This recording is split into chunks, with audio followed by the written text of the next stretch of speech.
Hello students.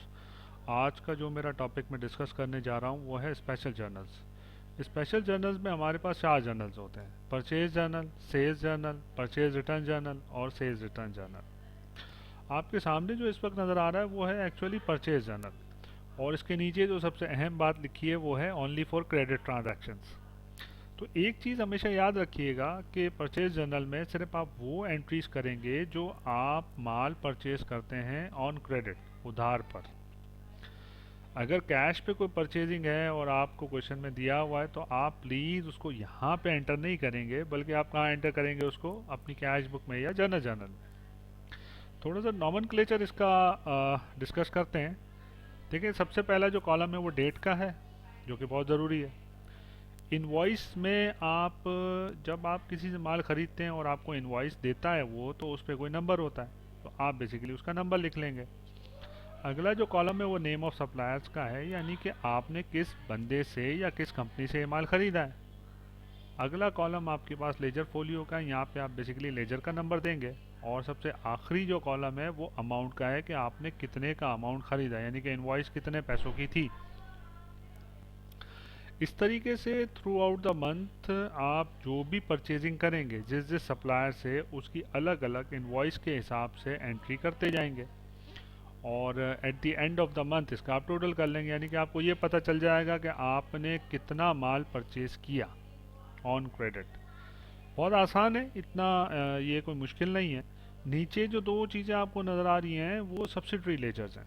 Subsidiary ledgers basically आप इसको यूँ कह सकते हैं कि ये आपके अकाउंट्स पेएबल लेजर हैं।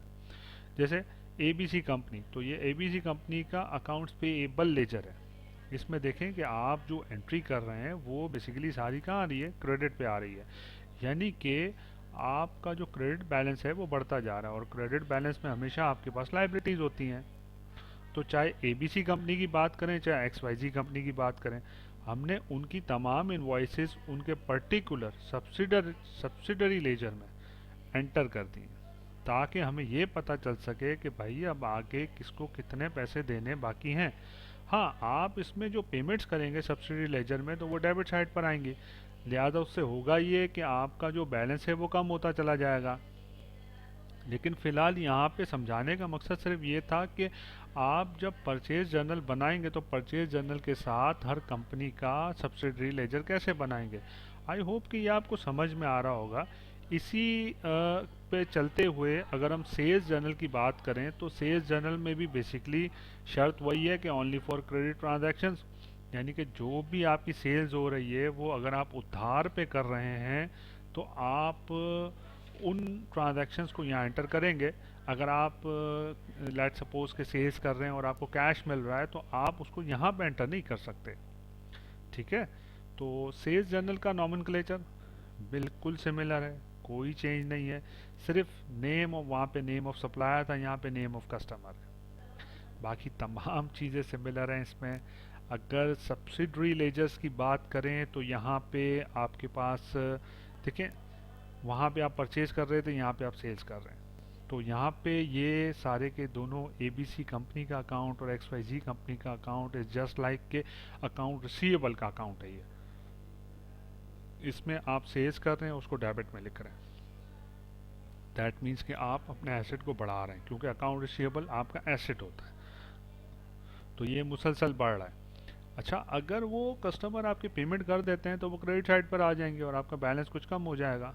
लेकिन चूंकि सिर्फ समझाने के लिए मैंने यहाँ पर सिर्फ वो एंट्रीज की हैं कि जो सेल्स की थी, तो लिहाजा आपको बैलेंस बढ़ता हुआ ही नज़र आ रहा है। आई होप कि ये आपको समझ में आ गया होगा। इसमें परचेज रिटर्न और सेल्स रिटर्न मैंने नहीं किया है, क्योंकि ये मेरे ख़्याल से, मैं समझता हूँ कि इतना काफ़ी है आप लोगों के लिए। इंशाल्लाह अगर आपको उसमें कोई प्रॉब्लम है सेल्स रिटर्न या परचेज रिटर्न में, तो आप प्लीज़ मुझे ज़रूर कमेंट कीजिएगा, तो मैं उसको भी एक अलग वीडियो बना के ऐड कर दूँगा आप लोगों की सहूलत के लिए। Thank you for watching me. और एक रिक्वेस्ट ये भी है कि आप लोग मेरे चैनल को ज़रूर सब्सक्राइब करें, ताकि आप अपडेटेड रहें, और मुझे कमेंट ज़रूर करें कि आपको ये वीडियो कैसा लगा, ताकि मैं मज़ीद वीडियो बना सकूं।